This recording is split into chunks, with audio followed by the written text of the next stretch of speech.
Assalamualaikum warahmatullahi wabarakatuh. Perkenalkan, nama saya Nur Fitriani dari Hukum Ekonomi Syariah NEM 33020190170. Nah, di sini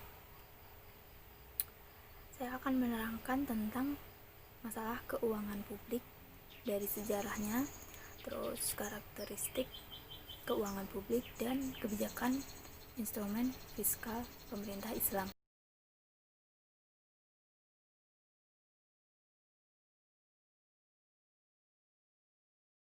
Nah, yang pertama itu yaitu sejarah keuangan publik Islam. Nah, di sini itu dijelaskan bahwa sejarah keuangan publik itu dibagi menjadi 5 periode. Nah, yang pertama itu periode Rasulullah Shallallahu Alaihi Wasallam. Nah, di situ Rasulullah menjabat sebagai kepala negara waktu itu. Nah, yang selanjutnya pengelolaan keuangan publik periode Khulafaur Rasyidin, yaitu ada 4 kan khalifah-khalifahnya. Nah, yang ketiga pengelolaan keuangan publik periode Umayyah. Nah, selanjutnya yaitu pengelolaan keuangan publik periode Abbasiyah, dan yang terakhir pengelolaan keuangan periode Utsmaniyah. Nah, di sini dengan adanya 5 periode tadi ya. Nah, di situ Islam itu mengalami perkembangan perekonomian itu yang sangat pesat ya. Dari pada kekhalifahan Utsmani itu sebagai kekuatan besar di Eropa Tenggara dan Mediterania. Pada waktu itu program Utsmaniyah itu mengekspansi kembali kejayaan tentara Muslim hingga ke Eropa. Nah, di situ Khalifah betul-betul memperhatikan urusan rakyatnya. Nah, di situ kemajuan dari pembangunan madrasah, perdagangan, industri, ketentaraan, dan lain sebagainya. Oke, dengan slide selanjutnya ya, kita ke ganti materi, yaitu tentang karakteristik keuangan publik. Nah, di sini kebijakan publik mempunyai karakteristik mengoreksi dan mengarahkan untuk melengkapi peranan mekanisme pasar. Nah, di sini rincian karakteristiknya yaitu sebagai berikut. Nah, yang pertama itu untuk mencapai efisiensi pasar, di mana kondisi produksi barang sama dengan keinginan pasar, mensyaratkan adanya informasi dengan lengkap mengenai pasar. Jadi itu harus jelas gitu loh, lengkap. Nah, yang kedua, diperlukannya peraturan pemerintah untuk mengoreksi penyimpangan yang terjadi bila terjadi kondisi persaingan. Yang ketiga, pertukaran barang dan jasa tertentu dan mekanisme pasar perlu ada proteksi dari pemerintah untuk melindungi pelaku pasar. Yang keempat, perlu dipecahkan oleh pemerintah melalui anggaran, subsidi, dan pajak supaya tidak timbul masalah eksternalitas. Yang kelima, perlunya peran sosial yang dilakukan oleh pemerintah dalam distribusi. Yang terakhir, diperlukan kebijakan publik untuk menjamin kesempatan kerja, stabilitas harga, dan tingkat pertumbuhan ekonomi. Nah, yang selanjutnya yaitu karakteristik keuangan publik menurut pandangan Islam publik. Nah, di dalam Islam itu berbagai instrumen yang bisa digunakan sebagai sumber pembiayaan negara pada dasarnya dikembangkan karena pada hakikatnya hal ini merupakan aspek muamalah, kecuali dalam hal zakat. Artinya selama dalam proses penggalian sumber daya tidak terdapat pelanggaran syariah Islam. Nah, karena itu terdapat beberapa instrumen yang bisa digunakan sebagai instrumen pembiayaan publik, yaitu sebagai berikut. Nah, yang pertama itu zakat.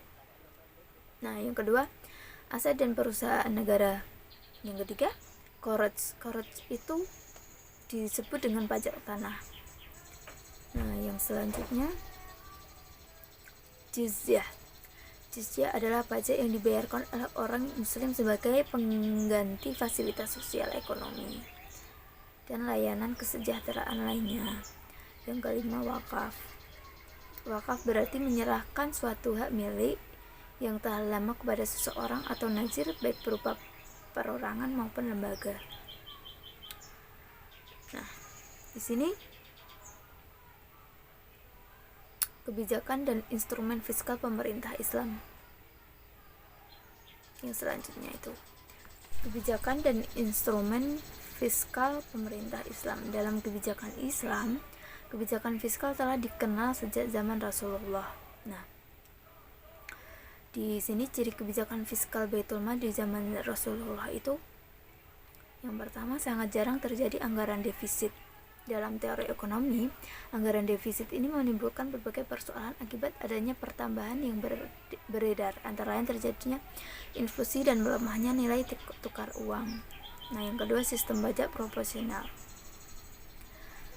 Yaitu keunggulan sistem pajak proporsional itu terbentuknya automatic stabilizer yang digambarkan dengan amplitudo yang diperkecil.